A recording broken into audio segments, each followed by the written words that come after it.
Safeties are a thing. I'm a child. But I'm a child with cool toys. So this is the venerable MP5. Now it's not an HK product. It's actually manufactured by Zenith Firearms / MKE. So this did come out of Turkey on those machines, which were licensed by the Turkish Ministry of Defense from HK way back in the day, and they're still cranking out products now. That actually these models particularly are sold by Century Arms because Zenith moved to US-based manufacturing, but that's not the point. The point is not the history, the reliability, or the operating system of the MP5. We all know this thing rocks, it's a vibe, but there's a lot of debate out there on whether or not the MP5 is still relevant. In fact, we did a video on it where I answered that question for your viewing pleasure, and so go ahead and go over, watch that video when you get done with this one. But what we're talking about today is why did I set this gun up the way that I did? Well, my background is I grew up shooting, I grew up doing a lot of hunting. I spent some time as an infantryman in the Marine Corps, so I look at guns more as tools and practical implements, and so that is reflected in how I put guns together. I've got a couple of guns that I keep sort of in their original condition just because they're collector's items and that kind of thing. They're special to me, but they're not work tools for me. Everything else that I own, however, is a work tool first. It's cool, it's a vibe, it's all those fun things, right? But first and foremost, I want them to be as functional as possible for my use cases or the things that I may be needing to do with them. And that is reflected in this build, right? So this is originally like the MP5K /N, depending on how you want to get into all that nomenclature thing. But basically this is the 4-inch-ish barrel. I forget exactly how long it is, but it's the shorter version, right, of the MP5. You saw these with and without muzzle devices or flash hiders or 3-pronged adapters. This one obviously does because we got the can on it. And then I SBR'd it. So this is pretty much all Midwest stuff on this because I love what they do. Been working with them for a very long time, and they have a great history of good engineering and good design, very thoughtful design.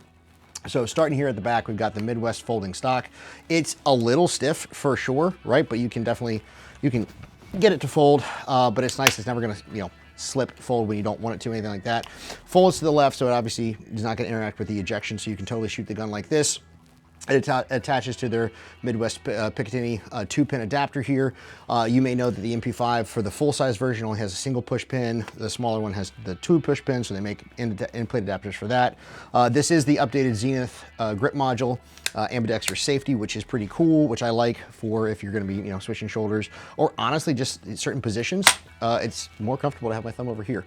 I find, especially if I'm coming from a low ready position, it's much easier for me to index the safety and have my thumb on this side of the gun than it is over here. So I like ambi safeties, and it's my gun, so I do what I want. Moving forward, this is kind of cool. This is a Magwell from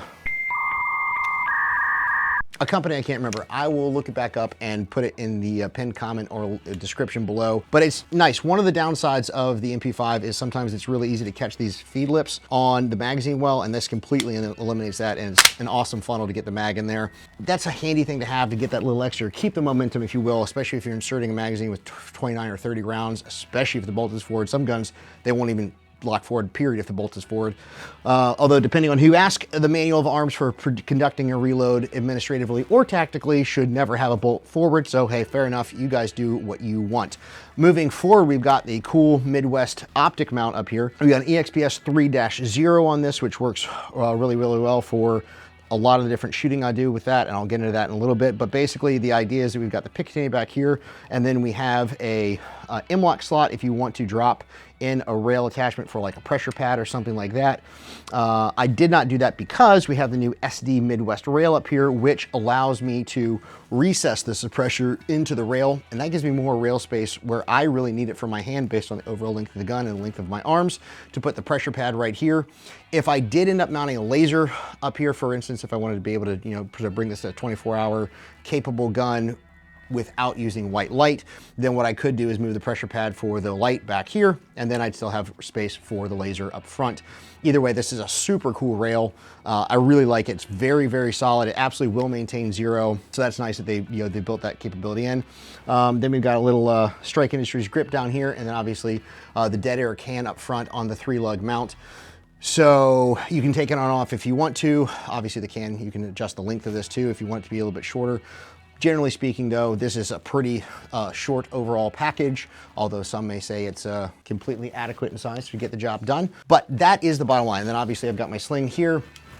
This is the HSP minimalist sling, and I just have the paracord up here. Yes, I know you guys are gonna say, no, but the can's gonna get super hot and melt it. Yeah, well, when I get enough ammo to get the can that hot, I'll let you know, and I'll worry about it then.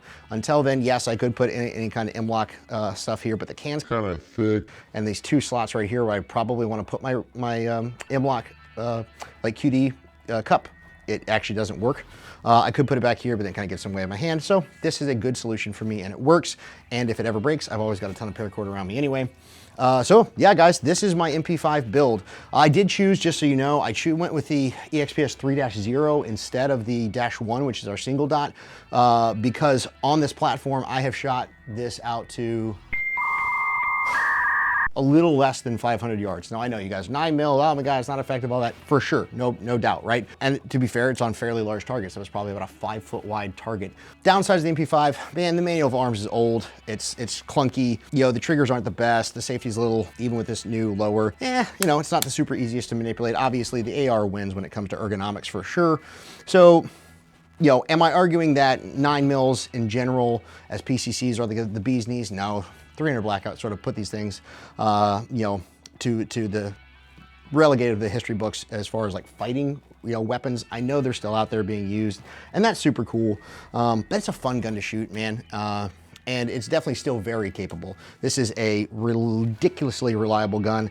I don't know if you can see it on camera, but this thing is just stupid dirty. I've not cleaned it, honestly, in probably like 2 years, with thousands of rounds through it, and I've never had a single hiccup. So no, yeah, bad on me for not cleaning my guns, but honestly, this thing still keeps running, and I haven't done any gunfighting recently, so if it jams on the range, it's not the end of the world for me. But yeah, I should probably clean it. But anyway, guys, MP5 build. I love it, it's fun. Do you guys like MP5s? Do you run MP5s? If you do, what do you put on them and why? Tell me all about it in the comments. Let me know all the things that I did wrong, or maybe right. You could be nice to me once on the internet. Try it, I don't know, see how you're feeling. Either way, we appreciate you guys watching. Train Early Free. See you next time.